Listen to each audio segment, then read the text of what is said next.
रोज शंकर के मंदिर में प्रतिदिन जाने वाले को और एक और चीज अपने स्मरण में रहे, अगर शिव के मंदिर नहीं जा सकते तो अपने घर में जो शिवलिंग है उस पर जल चढ़ाओ। और यदि आप अपने शंकर के घर में शिवलिंग पर भी जल नहीं चढ़ा पा रहे हो तो किसी बेलपत्री का वृक्ष हो, उस वृक्ष के नीचे भी जल चढ़ाओ। और कभी मौका मिल जाए, कभी भगवान शंकर की बड़ी करुणा हो जाए, भगवान शंकर की बड़ी उदारता हो जाए, भगवान शंकर की बड़ी कृपा हो जाए, बड़ी कृपा हो जाए, भगवान शंकर जिस दिन तुम्हारे ऊपर बड़ी कृपा कर दे, किसी सोमवार को 3 नियम बना लो। जिस दिन मेरा भोले बाबा तुम पर कृपा कर दे उस दिन सोमवार का एक नियम बनाओ कि महीने का एक सोमवार मुझे ऐसा करना है, 3 नियम धारण करना है महीने के सोमवार को। पहला, सुबेरे जाकर शंकर भगवान को 1 लोटा जल चढ़ाना है। दूसरा, दोपहर के समय पर जाकर मुझे बेलपत्री के वृक्ष के नीचे एक चावल का दाना रखकर बेलपत्री की 7, 11, 21, 108, 51 जितनी परिक्रमा आप लगा सकते हो वो लगाना है। और तीसरा, बेलपत्री के वृक्ष के नीचे और शंकर के मंदिर के दरवाजे पर मुझे एक घी का दीपक लगाना है। बस ये 3 नियम जिसने महीने में एक बार ले लिया, समझ लो उसको पीछे हटने की जरूरत ही नहीं, वो आगे ही बढ़ेगा। महीने के किसी एक सोमवार का ऐसा नियम बना लो कि मुझे 3 नियम धारण करना है महीने के किसी भी एक सोमवार को। हम ये नहीं कहेंगे कि तुम सोमवार 5 पढ़ रहे हैं तो 5 को करो, 4 पढ़ रहे हैं तो 4 को करो, 3 पढ़ रहे हैं तो 3 को करो।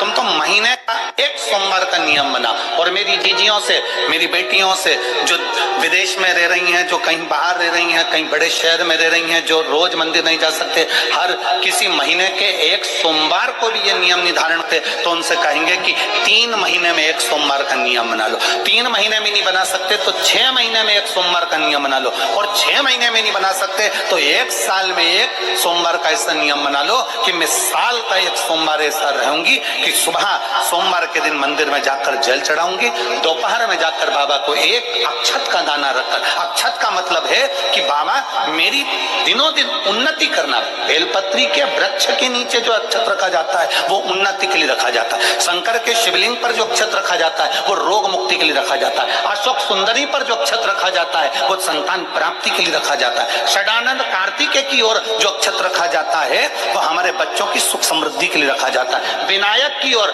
गणेश जी की ओर जो अक्षत रखा जाता है वो हमारे घर में कोई मंगल कार्य आ जाए उसके लिए रखा जाता है। और जो पीठिका होती है जिस पे शिवलिंग रखा होता है, पार्वती जी का हस्तकमल, उस पर अक्षत रखा जाता है तो नारी के अखंड सौभाग्य के लिए रखा जाता है। अक्षत रखने का भी तरीका है। एक चावल का दाना कहाँ रखा जाता है, क्यों रखा जाता है, कैसे रखा। अब कई लोग कहते हैं गुरुजी ये शिव महापुराण में आप ये नियम बताते हो, तरीका बताते हो। हम तो उनसे कहेंगे डॉक्टर के पास जाओगे तो डॉक्टर भी गोली लिखकर ये नहीं कह देगा कि ये सारी गोली एक साथ खा जा। डॉक्टर भी कहेगा ये गोली सुबह खाना है, ये गोली शाम को खाना है, ये गोली दोपहर में खाना, ये गोली भूखे रहकर खाना। बोलो सही है कि गलत है? ये रात्रि को खाना खाने के बाद खा लेना, ये खाना खाने के पहले, ये नाश्ते के पहले। और सुनो, ये दवाई, ये वाली पीछे वाली जो दवाई लो ना इसको दूध से लेना, ये वाली जो दवाई लो ना इसको पानी से लेना। और सुनो, ये डब्बी है इसको पानी में मिलाकर फिर पीना। दवाई लेने का भी तरीका है, उसी तरह शिव महापुराण में एक अक्षत का भी तरीका है और एक बेलपत्री का भी तरीका है। अब मान लो कई लोग कहते हैं गुरुजी आप ये तरीका बताते हो शिव पुराण के माध्यम से, कई लोगों के मन में संशय जागता है, तो अगर हम एक साथ चावल चढ़ा दे तो उसका क्या तरीका है? तो हमारा निवेदन है डॉक्टर जो दवाई ले एक ही बार में निपटा जाए, एक ही बार में खा ले। दवाई एक बार में पूरी खा गए असर नहीं करेगी, इसमें डॉक्टर का कोई दोष नहीं है। उसने तो बताया था ऐसे लेना, ऐसे लेना। और तुमने, मैं डॉक्टर साहब ने पूछा दवाई पूरी ली, शाम की दवाई भूल गई थी, सवेरे की दवाई भूल गई थी, ये दवाई भूल गई थी। डॉक्टर कहेगा हमने तो नियम बताया था, तुमने नहीं खाई तो असर कहां से करेगी? तुम असर कब करती है? जब हम पूजन के तरीके को जान जाए, जब हम अर्चना के तरीके को जाए। आप साल भर का एक सोमवार निकाल लो, 6 महीने का एक सोमवार निकाल लो, 3 महीने का एक सोमवार निकाल लो, महीने का एक सोमवार निकाल लो, अपने से दिल में बन जाए तो एक सोमवार ऐसा निकालो जिसके 3 नियम धारण हो। पहला, उसी सोमवार जिसको कर रहे हो उस दिन सुबह जल चढ़ाना। दूसरे, दोपहर के समय पर जाकर बेलपत्री के वृक्ष के नीचे एक चावल का दाना रखना और परिक्रमा बेलपत्र की जितनी तुमसे बन जाए, जितनी तुम्हारे शरीर की कैपेसिटी हो, जितना तुम्हारा शरीर चलते बन जाए। हम तो ये भी नहीं कहते कि तुम भूखे रहकर भगवान का भजन करो, हम कभी नहीं कहते। हम तो यहाँ तक कहते हैं, हमारे पुष्टि मार्ग में यहाँ तक कहा गया कि वल्लभ कुल की एकादशी करो, भले बकरी जैसे चरो पर एकादशी करो। हम तो यहाँ तक कहते हैं कि बहुत समय से कल मेरी एकादशी है, एकादशी है, एकादशी है, एकादशी है, पूरे घर को हिलाकर रख दिया, एकादशी है, एकादशी, एकादशी है। बहू टेंशन में, बेटा डिप्रेशन में, पति पपीता ला ला के, सेव फल ला ला के, मूंगफली का दाना ला ला के, काजू कतली ला ला के, सेव फल ला ला के और सारा सामान, साबूदाना और खिचड़ी और ना चिप्स ना जाने क्या क्या ला ला के, बेचारा पति एकादशी आती है वो नौमी से चिंता में पड़ जाता है।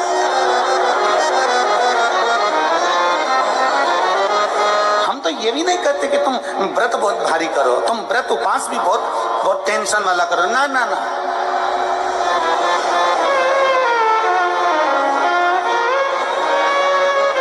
अपने को व्रत उपास भी इतना बहुत भूखे रह रहे हो, बहुत प्यासे रह रहे हो और मालूम पड़े कि भगवान हमें मिलेगा, भगवान हमें मिलेगा। भगवान कहता है कि देख भाई, मैं भी भूखा नहीं रहता, तू भी भूखा मत रहे, मैं भी चकाचक रहता हूँ, तू भी चकाचक रहे, मैं भी अपने। और भगवान शंकर तो ये भी कहते हैं कि अपना परिवार में मत छोड़ो। मेरे पास में पार्वती भी, एक ही देवता है जो विद फैमिली मंदिर में बैठता है। शंकर जी है तो पार्वती जी है तो गणेश जी है तो कार्तिकेय जी है तो नंदी है, सब मंदिर के अंदर चाहिए। शंकर भगवान अपने पूरे परिवार के साथ। शंकर जी तो ये कहते हैं अकेले तुम क्यों रहते हो। शिव जी की एक बात अपने ध्यान में रखना, कितनी सुंदर बात है शंकर भगवान की, बहुत ध्यान में रखिएगा। आप जोहरी नहीं हो, हीरे को नहीं परख सकते। हम भी जोहरी नहीं है, हम हीरा को नहीं समझ सकते। पर भगवान शंकर ने पृथ्वी पर जिसको जन्म दिया उसको जोहरी बनाकर पैदा किया है, उसको जोहरी बनाकर भेजा है कि आप भले हीरा को न समझो चलेगा, पर अपने नजदीक में कोई दुखी है तो उसकी पीड़ा को जरूर समझना। भगवान शंकर कहते हैं उसकी पीड़ा का स्मरण।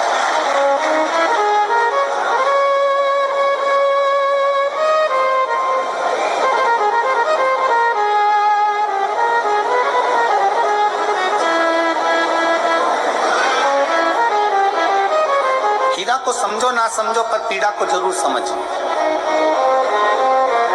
किसी के दर्द को जरूर समझिए, किसी के दुख को जरूर समझिए, किसी की तकलीफों को जरूर समझिए। पशुपतिनाथ का व्रत करते हो आप, 16 सोमवार का व्रत करते हो आप, संकट सोमवार का व्रत करते हो आप, शिवरात्रि का व्रत करते हो, सोमवार की अष्टमी का व्रत करते हो। उन व्रतों में सारे व्रत करो, मना नहीं है, पर उस व्रत में अपना पूर्ण समर्पण परमात्मा के प्रति रखो। केवल खाना छोड़ा है, अन्न छोड़ा है, भोजन छोड़ा है और दिन में सुबह से लेकर शाम तक 2-3 बार तुमने कुछ ना कुछ पाया है, वो व्रत हो सकता है आपकी दृष्टि में, पर हमारी दृष्टि में व्रत कौन सा है।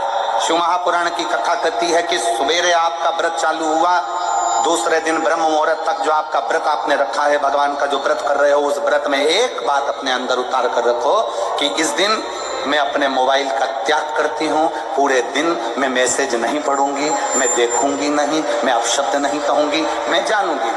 दूसरा, आज के दिन मेरा व्रत है, आज 1 महीने में, 15 दिन में, 2 दिन में, 20 दिन में मैंने अगर किसी से भी अपशब्द कहा होगा, आड़ा टेढ़ा कहा होगा, तो सबसे पहले आज व्रत वाले दिन मैं उसको सॉरी कहूंगी, क्षमा मांगूंगी और अपने हृदय से लगाने का प्रयास करूंगी। व्रत है, व्रत का तीसरा अंश आज मेरा व्रत है, मैं आज के दिन किसी को भी अपशब्द नहीं बोलूंगी, किसी के लिए आड़ा तड़ा नहीं बोलूंगा।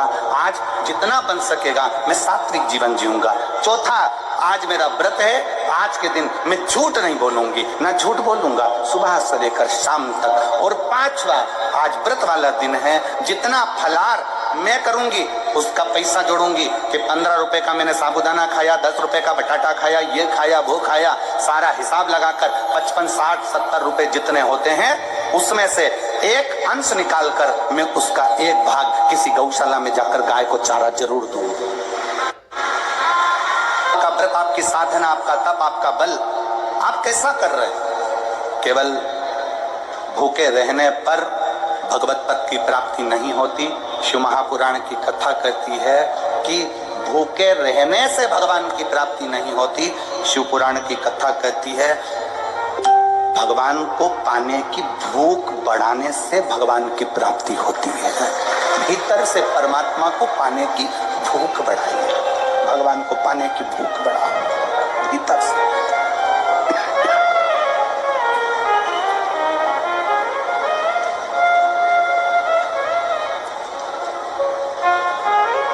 व्रत करो मना नहीं, तप करो मना नहीं, साधना करो मना नहीं, पर उस तप साधना में, व्रत में परमात्मा को पाने की ललकता हो आपके भीतर, भगवान को पाने की ललकता हो आपके भीतर, भगवत पद को पाने की ललकता हो आपके भीतर, तो भगवान।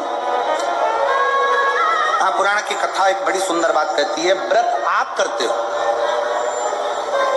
उपास आप करते हो, नियम आप लेते हो, पूरा किसको करना पड़ता है? तुम्हें नहीं। व्रत आप करते हो, उपास आप करते हो, नियम आप लेते हो और पूरा देवाधिदेव। बस इतना जरूर याद रखें कि जैसे कुछ प्राप्त हो भी गया तो शिव को धन्यवाद देकर शंकर के दरवाजे पर जाते रहना, यह हमारा कर्तव्य है।